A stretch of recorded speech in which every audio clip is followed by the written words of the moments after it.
अस्सलाम वालेकुम, कैसे हैं आप सब? फ्रेंड्स, आज हम जिस खूबसूरत से प्लांट के बारे में बात करने वाले हैं, इसे करौंदा कहा जाता है और एक और नेम इसका कैरिसा करांदास भी है। करौंदा का प्लांट अपने खूबसूरत लीव्स और इसके फ्लावर्स और इसके फल की वजह से पहचाना जाता है। आमतौर पर करौंदा का जो फ्रूट है, उसका इस्तेमाल खानों में किया जाता है और जैसे-जैसे ये प्लांट बड़ा होता जाता है, इसकी शेप एक छोटे से ट्री जैसी हो जाती है। आमतौर पर हम इसे घरों में ग्रो करते हैं, अपने छोटे गमलों में लगाते हैं, लेकिन इसकी बाकायदा काश्त भी की जाती है। घरों में इसे ग्रो करने का मेन मकसद तो खूबसूरती ही होता है और इस पर बहुत खूबसूरत वाइट कलर के फ्लावर्स भी आते हैं और इसके अलावा इस प्लांट से बहुत ही खूबसूरत और प्यारे बॉन्साई भी तैयार किए जाते हैं, क्योंकि इसकी स्टेम की जो लुक है वो बॉन्साई के लिए बहुत ही आइडियल है। करौंदा एक बहुत ही rough and tough and hardy plant है। बहुत कम केयर में भी ये अच्छे से चलता रहता है। आमतौर पर बाहर के मौसम में इसमें बहुत अच्छी फ्लावरिंग होती है और उन्हीं फ्लावर्स के बाद इसमें फ्रूटिंग स्टार्ट हो जाती है। लेकिन अगर इसमें फ्लावरिंग ना भी हो, तब भी इसके सिर्फ लीव्स को ही देखा जाए तो बहुत खूबसूरत शेप है। इसके लीव्स की शेप बाकी दूसरे प्लांट्स के लीव से बिल्कुल डिफरेंट है। एक ओवल शेप का लीफ है और बहुत ही खूबसूरत लगता है और इसको टच करने में आपको पता चलेगा कि इसके लीव जो हैं काफ़ी हार्ड हैं। इसकी केयर के बारे में बात की जाए तो इस प्लांट की कोई ख़ास केयर नहीं, जैसे हम गुलाब की केयर करते हैं तकरीबन तकरीबन इसकी केयर भी वैसी ही है, क्योंकि इसके लिए हम सॉइल सिलेक्शन वैसा ही करते हैं जैसे हम गुलाब के पौधे के लिए करते हैं। बहुत ज़्यादा सैंडी सॉइल का यूज़ ना भी करें और अगर हमारी मिट्टी कुछ चिकनी भी है तब भी ये पौधा आसानी से उसमें ग्रो कर सकता है।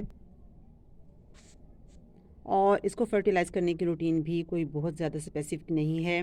वही रूटीन जो आमतौर पर हम अपने प्लांट्स के लिए यूज़ करते हैं। साल में 2 दफ़ा हम इन्हें खाद दें तो इनके लिए बहुत बेस्ट है। वाटरिंग को लेकर हम एक बात का ख़्याल रखेंगे कि हम करौंदा के प्लांट को तभी पानी देंगे जब हम इसकी सॉइल की सरफेस को ऊपर से ड्राई देखेंगे। जब इस प्लांट का सीज़न होता है ये बहुत तेज़ी से ग्रो करता है और तकरीबन मार्च के महीने से लेकर अक्टूबर के महीने तक इसकी ग्रोथ होती ही रहती है।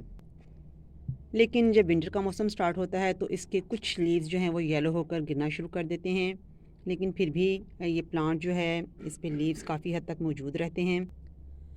बिगनर्स के लिए ये पौधा बहुत ही बेहतर है कि वो इसे आसानी से ग्रो कर सकते हैं और सबसे इसकी अच्छी बात ये है कि इसको बहुत ही आसानी से प्रोपागेट भी किया जा सकता है। इसकी 4-5 इंच की कटिंग को हम आसानी से लगाएं तो वो बहुत जल्दी और तेज़ी से ग्रो कर सकती है। बस इस बात का ख्याल रखना है कि इसका सीज़न होना चाहिए। आमतौर पर इसकी कटिंग जो है वो मार्च के महीने में या मानसून के सीज़न में बहुत जल्दी और तेज़ी से सर्वाइव कर लेती है। और मैं आपको बताती चलूँ कि वीडियो में आप जिस प्लांट को देख रहे हैं ये हमारा मदर प्लांट है और इसी में से कटिंग्स को लेकर मैंने और कई छोटे-छोटे प्लांटर्स बनाए हैं। ये जो देख रहे हैं आप एक बॉटल की कटिंग है। इसी तरह एक और छोटा पॉट है, इसमें भी इसकी कटिंग जो है बहुत शानदार चल रही है। तो इस तरह से इसको कटिंग के ज़रिए हम ज़्यादा से ज़्यादा मल्टीप्लाई कर सकते हैं। जब भी इसकी कटिंग लगाएं तो आप इसकी 4 से 5 इंच की कटिंग लें और उसके नीचे के जो लीव्स हैं उन्हें कट कर दीजिए और जस्ट ऊपर के 2 लीव्स रहने दें। और जो कटिंग लेनी है वो बहुत ज़्यादा हार्ड नहीं होनी चाहिए, सेमी वुड कटिंग होनी चाहिए, सॉफ्ट कटिंग होनी चाहिए, ना बहुत ज़्यादा हार्ड ना बहुत ज़्यादा सॉफ्ट। ऐसी कटिंग हम इसके लिए चूज़ करेंगे और हम इसको सिंपल गार्डन सॉइल में लगाएंगे। उसके बाद हम इसे पानी देंगे और सेमी शेड एरिया में रख देंगे जहाँ पर सिर्फ़ और सिर्फ सूरज की इनडायरेक्ट लाइट आती हो। आमतौर पर 15 से 20 दिन में इसकी कटिंग जो है वो उसमें रूट्स आना स्टार्ट हो जाती हैं।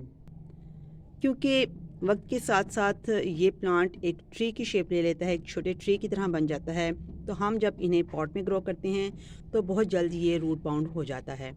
तो हमें 1 या 2 साल बाद अगर हमने इसे गमले ही में रखना है तो हमें इसे रूट बाउंड से बचाना होगा और इस मकसद के लिए हम इसे रिपोर्ट करेंगे। अगर हमें इसे उसी गमले में लगे रहना देना है तो हम इसकी रूट्स को कट करेंगे, प्रून कर देंगे और दोबारा से हम नई मिट्टी डालकर इसे उसी पॉट में शिफ्ट कर देंगे।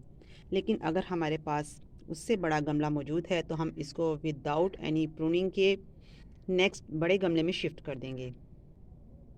लेकिन कभी भी विंटर्स में ऐसा करने की कोशिश ना कीजिएगा, क्योंकि आमतौर पर हमारे बहुत से प्लांट ऐसे हैं जिन्हें हम विंटर्स में रिपोर्ट नहीं करते या शिफ्टिंग इसकी नहीं करते।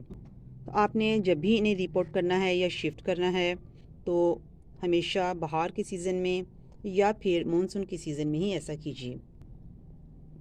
इस प्लांट को प्रॉपर कटिंग करके हम टोपेरी भी बना सकते हैं, क्योंकि इसके लश ग्रीन लीव्स जो हैं भरे भरे से, और जिस तरह ये चारों तरफ फैल जाता है, अगर इसको टोपेरी की शेप दीजिए तो बहुत ही खूबसूरत लुक आती है। वैसे तो एक सन लविंग प्लांट है, लेकिन सेमी शेड एरिया में भी इसकी ग्रोथ बहुत अच्छे से चलती है। ख़ास तौर पर गर्मी के मौसम में आप इसे तेज़ धूप से बचाएंगे, स्पेशली जो डे टाइम की धूप होती है उस टाइम हम इसे तेज़ धूप से बचाएंगे, और इसी तरह विंटर के मौसम में हम इसे फॉग से बचाएंगे। क्योंकि आप जानते हैं कि जब भी हम पॉट में किसी प्लांट को ग्रो करते हैं तो उसकी केयर एंड टिप्स कुछ स्पेशल होती हैं, क्योंकि ज़मीन में इतनी केयर की ज़रूरत नहीं होती, लेकिन पॉट में हमें इसकी ज़रूरत का ख्याल रखना ही पड़ता है। तो हमें मालूम होना चाहिए कि प्लांट को कैसी सॉइल चाहिए, कब उसको वाटरिंग करनी है और उसको कितनी फर्टिलाइज़र और कब देनी है। और इन्हीं केयरिंग टिप्स के थ्रू हम अपने प्लांट्स को अच्छे से ग्रो कर सकते हैं। तो फ्रेंड्स, आज की वीडियो में इतना ही। मिलते हैं नेक्स्ट वीडियो में, तब तक के लिए अल्लाह हाफिज़।